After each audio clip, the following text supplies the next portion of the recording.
Hey, what's up guys, I'm Praetorian and welcome back to Crusader Kings 3, Roads to Power. So last episode I had somebody ask me where all we went to when we visited Europe last year. So we started in the city of London.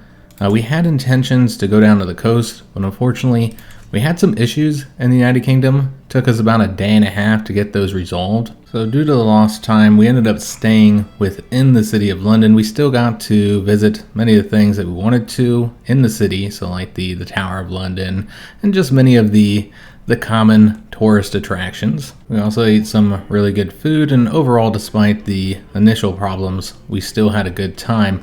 But most of our vacation was spent in Italy, as this is the country I wanted to visit most. We saw many locations since we were taking the trains in Italy, but most of our time was spent in Venice and in Rome. We had a great time in Rome. We visited the Colosseum, and that was pretty cool. But overall, it was a bit too crowded in the city. Now, I did like the apartment we stayed in. In all the cities we were in, we rented apartments rather than getting hotels, and we tried to have like a more, I don't know if you'd say like local experience. While we did eat at some restaurants, we also went to the grocery store and cooked in our apartment. It was quite interesting to see how different the grocery stores were in all the countries we visited. You know, the shopping experience was different, the products were different, the prices were quite a bit different as well. Italy was fairly cheap, so I was kind of surprised with that. Yeah, I spent most of our time in Italy. From there, we went to Barcelona, so Barcelona, Spain. It was another absolutely beautiful city. However, was not a huge fan of Spanish food, but you know, we like Mexican food. We really enjoy it. I don't know why I was thinking it would be like somewhat similar. I know obviously Mexico is not Spain. You know, the Spanish colonized it, but you're gonna get a lot of influence from the native population, and just overall I did expect the food to be different, but I did expect there to be like some similarities, but really the food in Spain is quite different, and overall just didn't enjoy it as much as I did the food in London and in Italy. We did eat some delicious churros though from Barcelona, which we didn't spend as much time here in Spain as we did in Italy or United Kingdom, but from Barcelona we took a cruise, a transatlantic cruise that went through the Mediterranean. We got to go through the Straits of Gibraltar and then went across the Atlantic Ocean. Our cruise stopped in the Azores, which is a chain of islands owned by Portugal. And as far as the countryside goes, that's probably the most beautiful place we visited. Definitely would like to go back there someday since we only had so much time. You know, the cruise was in port for like 6 hours or something like that. From there, we were supposed to stop in Bermuda, but unfortunately, the weather stopped the cruise ship from docking. And so yeah, we missed that experience, which would have been really nice. Really wanted to go to the beach. The cruise ended in New York City. We spent a couple days there and then we went back home. But out of all the locations that we visited, Venice was most certainly our favorite. It's such a beautiful city, and we had a really good time just walking around and eating the food and enjoying the many historical landmarks. My wife and I would really like to go back there one day, you know, without the kids, and maybe for a bit longer. We were only in Venice for 3 days. I like to have maybe a week in the city. It's a shame I can't get as much time in the city as Magnus has had so far. Let's go and jump into today's episode by starting probably this heist treasury mission. And we get a lot of money from that. Again, money is not as much of an issue, but there are some men-at-arms that we could build up. We also have plenty more stuff that we can construct in our camp. Yeah, we got a lot of money from this last time. I think we were able to get all of the money that was possible. It seems that some merchant has an item we want, this bejeweled scriptures. We can pay for it. We'll gain stress because we're sadistic, or we can just try and steal it. It's an intrigue challenge with only a 53% chance of being successful. I think we'll do that. If we fail, we'll become wounded and lose prestige. Regardless, we'll lose that stress though, since we're sadistic, and of course we were caught red-handed, so we are wounded again. So we'll probably get another scar here. And unfortunately that wound is now aggravated. So we'll have to see what happens there. Watch this be what kills us. You know, us trying to steal that one book, which we didn't even really need it. We have arrived in this location. We're gonna go with that balanced contribution. So we've seen this event before with one of our other sons. This time it's Ivar who's throwing a fit. So we got 3 options: a diplomacy challenge, a martial one, or a learning challenge. We can also just leave him to his tantrum. I feel like this is the option that we'd say to stand up straight. It's the martial challenge, and that's what we'd tell the boy. 96% chance that he'll gain 1 martial lifestyle perk. he'll also respect us, and he'll lose some of that stress that he got. He gained 60 stress from this event, and it looks like he did calm down. All right, excellent. So we have a 100% success chance here. However, the phases are kind of long at almost a month.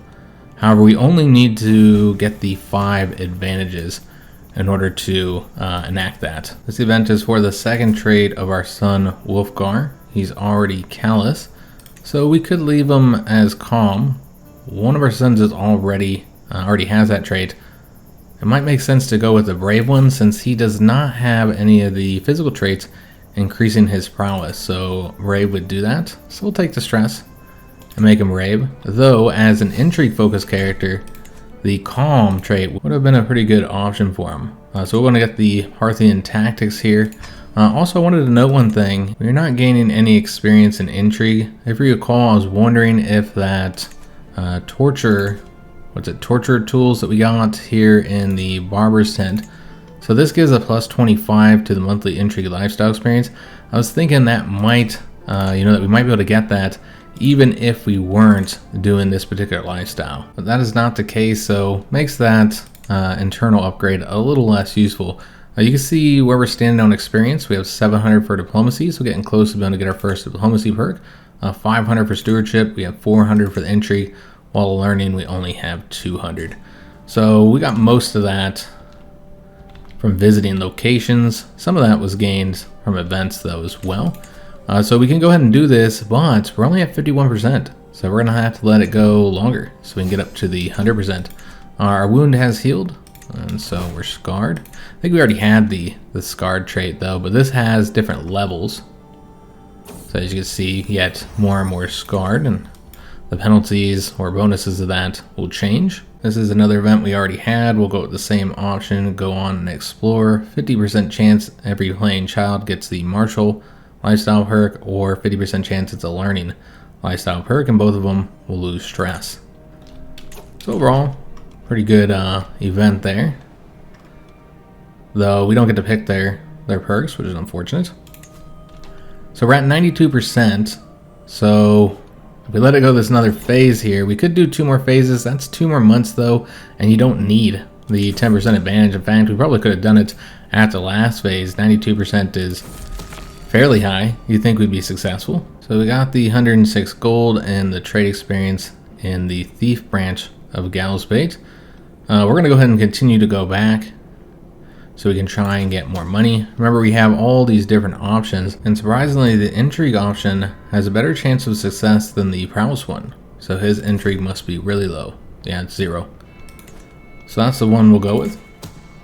We were successful. Remember, we can do this until all the gold is gone. So basically this time will get us to 100 of the 106 gold, and then we can do it one more time for just 6 gold, which probably won't be too much of a risk because we have very good chances of success here. I guess we'll go with this one here. And then for the last one, to get that remaining 6 gold, we'll continue doing the intrigue one. His intrigue is so low, makes this very easy. So we got all the gold. Alright, excellent. Let's go and spend some of that money to improve our camp. We will upgrade the baggage train. Alright, so next, I guess we'll do another one of these quests. Probably do the mugging of the wealthy citizens. We'll go to this one. It's not too far away. I suppose this will be the last contract that we do before moving on. There are still many other options. But yeah, I wanna go further into Italy. There are other locations we could visit and get a bit of free experience. Let's go with that balanced option again, and then get everybody assigned. Focus on this secrecy. Putting secret in there though. Secret might be better. Yeah, it should be better here. I really want to decrease those phases as much as possible as well. So from here we'll put our best person that would get the secrecy, which gets it up to 81% chance, so not too bad. Let's go and bring in our concubine. And then for the last 2 positions, it'll be Herman. And I guess we bring this guy in. So that gets us up to 81% chance of being successful. And the phases are only 10 days, so not too bad. I got an event here, learning from example. We've seen this one before. Just allows you to increase the skills of your son. Might be a little bit different options here than last time. I believe we went with this one before, increasing the martial and stewardship by 2, because that's the only one that's giving you 4 points, while these two will give you 3, and these two only give you the 2 points. However, in this case, I don't think we're going to go with that one. The stewardship would be helpful, but I believe we're going to go with this one. His diplomacy is absolutely terrible. So we could boost that by 1 point. That also gives a point in stewardship, and he gets a point in intrigue, which is really his focus here. So I think that's the better choice. So we'll go with that. He still has 0 diplomacy because he's getting a -2 from being callous. But stewardship is now up to 3 and his intrigue is 12. Not bad for not having finished up his education yet. We got our first victim here, and we're going to want to do that prowess challenge with the 95% chance of being successful. Getting that extra 50 gold. So we're sitting at 81%. We could go ahead and execute it, I suppose, or we could wait to get the 10. This is one of the schemes I like to wait for the 10 advantages, simply because you get additional options for robbing people. And so why not? That's 50 gold every time you do it. And also, you know, we have the lower chance of success here, just 81. So getting a +5 would be quite helpful. And we're successful, so that's an additional 110 gold. Also got some provisions and some experience for the Marauder trait, which, making our way to the 4th level here. I don't think we had the Thief one yet, so that's increasing intrigue. Yeah, we're getting some significant penalties to the general opinion, -18. I mean, everybody pretty much hates our character outside of those that are within our camp. So it's about time that we finally leave Venice. One thing that was mentioned in the comments is that we've never visited a city or a temple holding. So much like the difference between the castle holding and the tribal holding, which, yes, the city of Venice is not actually a city. It's a castle holding that's only called the city of Venice. Yeah, much like the differences between the castle holding and the tribal one, the city holdings and the temple holdings also have some unique options when you visit them. So let's go ahead and do that. We're going to visit this city right here, get back onto land, and then we'll probably move along the coast since there's many points of interest along the way where we could get some extra experience. However, I am seeing here that there's a grand tournament that we might be able to make it to. That is way up here. And we could try to get there. You'd have to spend some money. It seems that the fastest we can get there is in 8 months, and that's by hiring the mercenary guards, which increases the travel speed. Otherwise, it would take the 9 months. I did check if going by sea would be faster. You know, you could go, you know, across here and across this way, because obviously going all the way to the Mediterranean around Spain would take quite a long time. But yeah, even with our faster travel speed, it would be far longer. I think the shortest I could get it was 13 months. So clearly going across the land is the faster route, and we just wouldn't get there in time. So now that we're actually visiting the city, let's go ahead and visit the city holding. And you see that there are a few different options here. So there's a local craftsman quarter. We haven't done that yet. Before we do that though, we will go to the tavern. Has that same option like the other locations. And we can hear the story. In this case, it's going to be a stewardship challenge. So go ahead and do that. And we got the 3-month bonus to the stewardship. We see if there's anybody here worth recruiting. We got a guy with some pretty good prowess here. He's also got good martial. Lorenzo has the same prowess, 1 extra point in martial, but it seems that several of his other skills aren't quite as high. And this character, really good with intrigue. Prowess is okay. You know, a higher intrigue character might be a little bit more useful just based on the missions that we're currently doing. So I might want to hire him. He also doesn't hate us as much as these other 2 characters do. And he's going to be a little bit more expensive. But yeah, we're going to go with him. So we are done here. But yeah, we've been doing a lot of intrigue-focused contracts. We could use some more provisions. So we'll do that real quick as well. So we can't either steal them or intimidate our way to getting them free. Looks like we were successful, so we got 301 there. And then we're going to go ahead and visit the fine craftsman. So this would be one thing we could use on that money we have, either to buy a weapon or some armor. You could also just get yourself some new trinkets and regalia. Let's go ahead and get a weapon. Surprised our character doesn't have one yet. So these are the three options. None of them are very high quality, but still better than having nothing. This will increase our prowess and enemy fatal casualties by just 4%. Instead we get a sword, increasing prowess by 1, and that glory hound bonus would not be helpful to us, or a dagger. I feel like the warhammer fits Magnus the most, so we'll go ahead and pay for that. We could also purchase some armor since we still have a lot of money here. In this case, there actually is a masterwork item, so clearly going to be much better than the other two options. Also going to be more expensive, but this increases prowess by 5. We also get the injury resistance, increased prestige, and some bonuses when we're leading troops. So clearly that's the best option for us, so we're going to pay for that. We could also see if there's any accessories that we might want to get. So out of the 3 available options, this one's best for decreasing the phase length for the romance scheme. This one here will grant you piety. I think it's the best option for the prestige as well. Also increases the attraction opinion.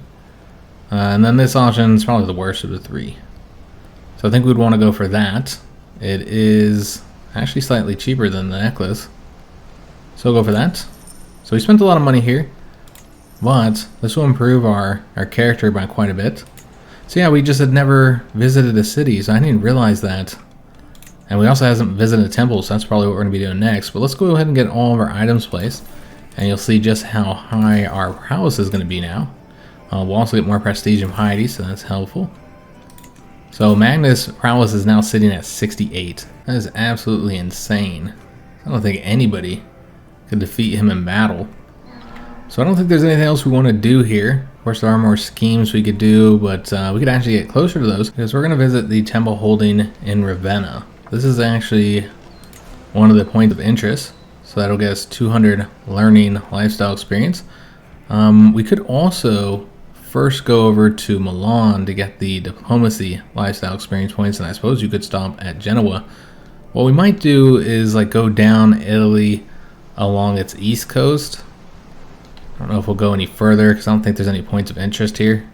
So yeah, this would be the last one in Ancona, and then from there you can cross to Rome and the Vatican, and once we're done here, maybe do a few contracts or whatever, we go up the western coast and then visit Genoa in Milan. Or maybe we don't care about visiting all these points of interest and getting the experience and instead want to just go straight to the Byzantine Empire. There's a lot of points of interest here that we can visit as well. Quite a bit of experience to get. I'd really like to get some other perks outside of the martial skill. Yeah, let's go and head over to Ravenna. And we'll do some contracts here and there. We'll always need more money. We got 2 months left before we finish up with that upgrade to the baggage train. So we'll do the option we've always do, just a little cough. Don't really care about stopping for our followers, not even when they're our concubines, so she has pneumonia now. Alright, so we have arrived here, got the 200 learning lifestyle experience points, excellent. And so now we're going to want to go ahead and visit the church holdings so you can see the different options that are available here. So let's start with the basic stuff, the story, which I guess can't do that, hasn't been long enough. But we could go ahead and give him the 18 gold to get the experience and wit to improve that, so why not? See if there's anybody who might want to recruit.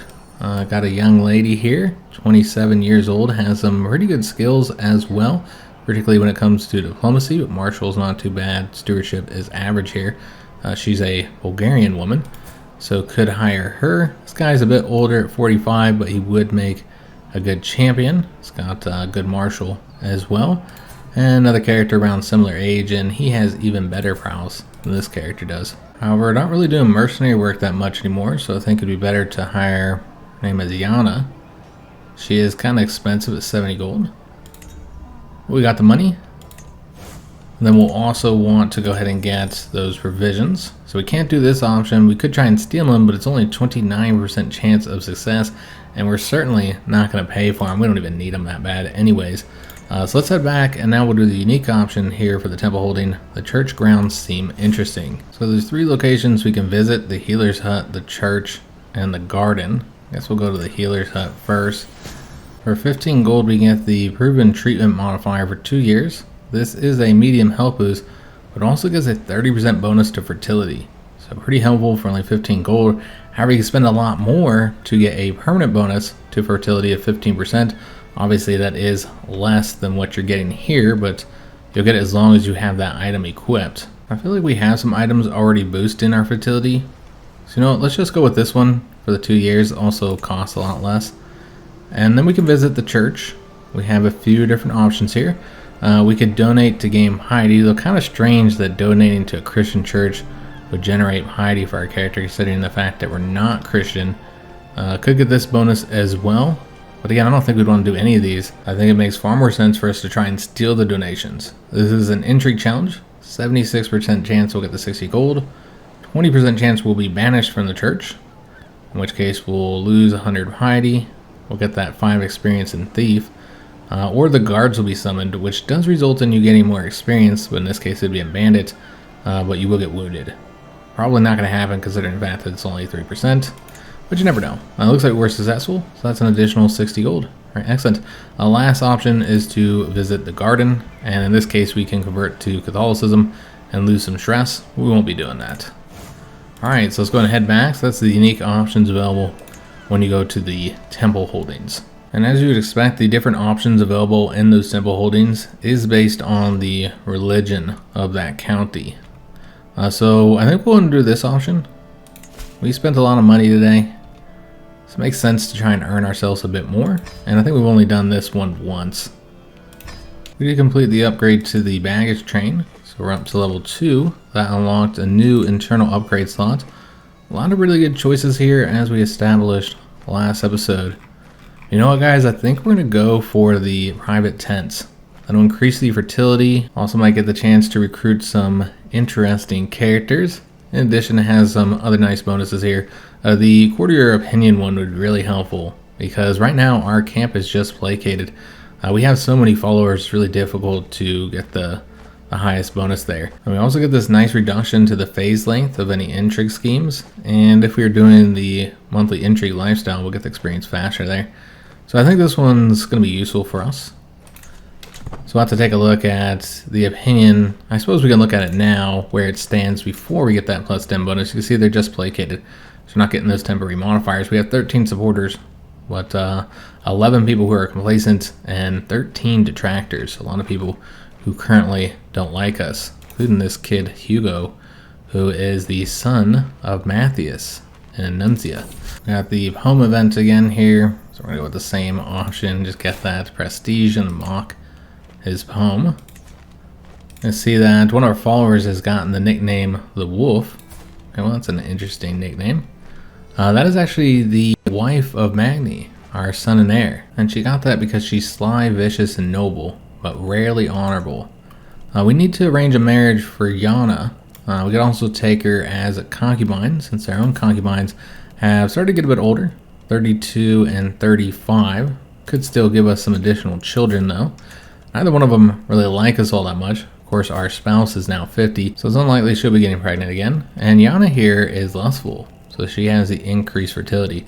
We do have this event here, and this is regarding Ivar. We've seen this one before. I think Magni. And we're going to go with the same option we went with last time, this martial challenge, which does not have a good chance of success, but Magni was able to overcome it, so we'll see what happens with him. He failed to impress us. So he gained some stress, and we also lost opinion with him. So with her, let's go ahead and see if there's anybody we want to arrange a marriage for. Munder's quite a bit younger than her, so I don't think we'd do that. I think we might just make her our concubine, because again, she has that lustful. Because we no longer have that third concubine. So let's go ahead and do that. And one other thing that I had wanted to do regarding Magni's childhood crush, Sigurd. So somebody is watching the series a bit late, so they had just watched that episode where we brought her into our camp. He said it didn't really make a lot of sense for Magnus to accept her father and mother, considering the fact that they're not all that useful. They also don't like us. That's something to consider. Well, we might have allowed Magni to bring her since she's so skilled, and that's largely because she's broken here and has too many traits. I don't know that we'd allow her to bring her parents because they're just not very useful. And so what we could now do, and this is probably pretty fitting for Magnus is to just dismiss them both. So tell them that they both have to leave, which she probably left with them. She did. Alright, excellent. Did she bring her daughter? She actually did. So unfortunately she left with them. I suppose that makes sense. And you know what? Maybe it's for the best because she's broken and her traits are way too good. And she is helping us out in these schemes. So I didn't have her in this particular scheme. She has been helping us in many others. Because again, she's pretty useful. We just completed the private tents. Next, we're going to go and upgrade the baggage train to level 3. That'll cost 180, so pretty much all of our money here. But yeah, now we're getting all of these nice bonuses here. So we'll have to see if the camp mood has improved at all. You know, with that and then kicking out those 3 members, which maybe it's actually made it worse. It's now mutinous. That's going to cause us some issues. So we could just kick out some of our detractors, you know, people who don't like us much. Diedrich, he's somebody who I've actually wanted to deal with. You know, he did wound our wife, and we might have had some issue with that. We could murder him or abduct him, could just dismiss him as well. But I think we're just going to try and imprison him. It's a 60% chance of success. Of course, it is an act of tyranny. Yeah, let's go ahead and do that. And then with some of these other members, you know, if they're not useful, and given that they dislike us so much, we might just kick them out. Though many of these characters are champions of ours. So basically all of our champions don't like us. This character's not as good. Seems they're all useful in some capacity. I guess we get rid of this champion. He's 38. He's just not as good. Let me make sure I'm not using him on this particular contract here. I've used him on a few other ones, yeah, because he's not bad. He doesn't hate us as much as some of the other characters do. But yeah, maybe we'll go ahead and dismiss him. That's not going to help us out much, though. Particularly since we're going to be decreasing opinion even further, since we're going to try and arrest Diedrich here. We need to appoint a new caravan master. I'm going to take a look, see what all the options are. Though this guy does seem like he'd be pretty good. He's got excellent skill there. We got him arrested, so we'll deal with him in a minute. Let's first go ahead and appoint a new caravan master. Yeah, we have 2 excellent options. Though Ganuba, his health is poor, and he already has a lot of positions, so he really is the best choice. He also doesn't like us, so we'll get a nice boost here for giving him that position. As for what we're going to do with Diedrich, there's really only one thing to do with him. We're going to execute him. So this is going to result in us losing stress. We don't have any, but we'll get some piety. And so now I've gotten rid of him. Because yeah, he deserved to die after he wounded our wife when they had that, I don't know, they had some issues together. And I should have done it then, but I didn't really think about it. Now Diedrich was in this scheme, so we're going to have to replace him. He actually was quite skilled, so we can see that, you know, sometimes Magnus acts against his own best interest. These are not always the best things to be doing.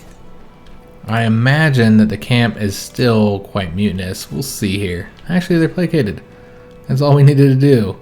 Get rid of a couple people. And now we're good to go. Still not getting those nice bonuses though. So we'd like to gain some increased followers. Maybe we'll do an activity. Oh, Sigrid was in our scheme. Okay. So she's now been killed and removed from the scheme. You know, they just get rid of characters. Extra wanderer characters.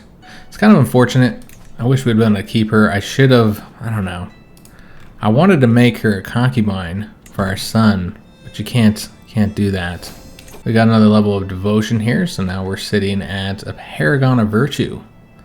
So we're doing really well when it comes to piety. Sitting at 3,607. We might actually become a religious icon. Who would have expected that of Magnus? But as his childhood crush, I wanted Sigrid to become a concubine for our son Magni. Seems that our wife is not doing well. Well, says her health is fine, but she's ill. She's probably still the best character for that option though. And Osterhild, our concubine, is pregnant again. Okay, so she's not our newest one.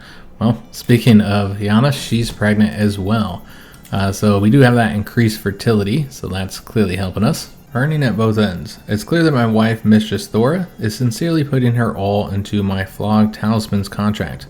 dedicating sleepless nights and long days to our goals. Perhaps it is cruel of me to use one who is dear to me so. Certainly I cannot say I would like to be used so. Still, she is effective, and it's for a good cause. So we can say you could do more, so much more. We'll get the modifier here for this contract, Ruthless Leveraging, giving us some really nice bonuses. However, she will gain a lot of stress, 190, so that could put her in 2 critical levels depending on how much stress she currently has. We could instead spend a little time with her, increasing her opinion and reducing her stress. Both of these reduce our own stress, this one far more. Or you say rest a while where you've done enough, in which case we still get some nice bonuses, though it's about half of what we get with this option here. I feel like this fits Magnús the most. He's a horrible guy. So let's go with that. So she got the 2 critical stress levels. And so now she's spending a lot of time in the brothel. Okay, that's what Magnús deserves, I suppose. Though, would he tolerate that from her? I don't know. Now, if we kill her, or do anything to her, then we're going to irritate all of our sons. I'm sure they care for the mom. I got the Aches and Pains event again. Unfortunately, don't have the money to go with the best option, so we'll have to go with this one. This is 15 gold. We'll lose stress, and everybody will get this rested and refreshed bonus here for 5 years. So we'll go with that. So we're sitting at 72% chance. Could get up to 100%. These are longer phases, and unfortunately, that child did die. That's Osterhild's child. So yeah, these are longer phases, though we have decreased the length, although it's still 2 months, so very long phases overall. Well, that's interesting. We got another event for this scheme. I wonder if that's something that the recent patch adjusted, is that you get the scheme events more often. So we have a few different options here. This increases the scheme growth by 1%, so it'll allow us to get to 100% faster. This one here would give us the 10% base success chance, so might be the best option, since you might be able to enact it now. Or you get 2 advantages, in which case you gotta wait for 2 more phases to get to 10, increasing by 5%. Yeah, maybe we'll go with that option. Yeah, we'll go with that option. And then we'll just go until we get the...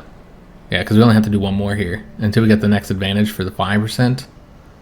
And that plus whatever we get here will certainly be enough. We just completed that upgrade to the baggage train. However, we got no money to be able to build anything else.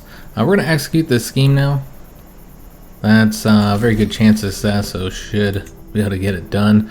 Also, we just got this event, Mysteries of the Heroic Sagas. This is just the last trade event for Wolfgar. So he's cynical, which does fit with his intrigue build. So I think we'll keep that. Could do humble or content instead, but yeah, I think this is clearly the best option. And so yeah, we'll go ahead and select that, and let me just go back to him. You can see he's callous, brave, and cynical. Hasn't finished his education yet, but these are his current stats. Pretty decent intrigue. 15, prowess is alright. Nothing else really all that impressive at the moment. We did just get a martial perk, so that allows us to get the envelopment. So I was going to leave, but we are broke. So we really ought to do some of these contracts that are nearby. The murder one, and I think the secret one as well. I believe those take too long. I know that one does. So let's just do the Russell animals. That one's not too bad, that you do have to do a bit of traveling, but you can get some good money for it. So yeah, we're just going to travel without the camp, of course. And we'll go to these 2 separate locations, and we should have a good chance of success here since we have the high martial and prowess. So we'll go with the prowess option. Ruthlessness did pay off. And so this is some nice easy money. And unfortunately, we just caught consumption. So again, we're traveling through areas. Now at least we did get the reduced disease symptoms here. But yeah, I wasn't paying attention to where we were traveling. And so now our character's not feeling too well. Look at how high his prowess is despite him being sick. That's just how high it is to begin with. Now at the Ruin event again, we'll go with the same option that got us another trinket here. I don't know if that's better than anything that we have. We'll probably sell that. We could actually sell it here, I think. Well, you know what? We're in a temple holding, so maybe not. I would have to check if that's available in the temple holdings, but we can't do it now because we're sick, so they won't let us in. We had another son. We're going to name him Scully. And he did not get any of our physical traits unfortunately. We haven't looked at our sons here in a little while, so they probably do have their traits. Yeah, Thor is rowdy, so that's exactly what I wanted him to get, because we're going to make him do the martial education. Look at that insane prowess. That's a warrior from birth. We also need to assign ourselves to educate him. Let me find him in here. So he'll be our second ward. Looks like Dala is also ill, though she doesn't have consumption, so at least there's that. So next would be Balder, I think. Yeah, he's got the curious childhood trait, so he could do the learning or the diplomacy. I guess we'll do the learning education for him. And as for whoever's going to educate him, we'll just pick whoever has the highest learning. So it looks like our physician would be best, though his health is poor, so I don't know how long he'll be able to serve us. Would be good to get our opinion up with the doctor though, so why not? We'll have him do that. And we can always change him out. Change the guardian out if he dies, which I assume he would die before Balder comes of age since he's quite young. Holstein has the rowdy trait. Well, we have quite a few doing the martial education, so I guess we want to do the intrigue in his case. And although our wife has better intrigue, as does this character here, their learning is quite low. So I think this guy would be the better option. And we don't want him to convert the culture of faith, of course. So now that we have some money, we need to get something constructing our camp. And I think we'll get the next internal upgrade for the baggage train. And I believe the portable shrine would be our best option here. We have a lot of Christian followers, and being able to demand their conversion would be super helpful. This also unlocks the camp priest, which is going to increase learning and piety. You also get the learning of piety just from having this. And we get a +5 opinion from anybody who's of the same faith. So it really would behoove us, after we get this, to try and get some more of our followers converted. So unfortunately, we do have to end today's episode here. Hope you guys did enjoy it. If you did, make sure you have a like on the video, subscribe to our channel, hit that notification bell, and leave a comment. Do hope to see you on the next one, and thanks for watching.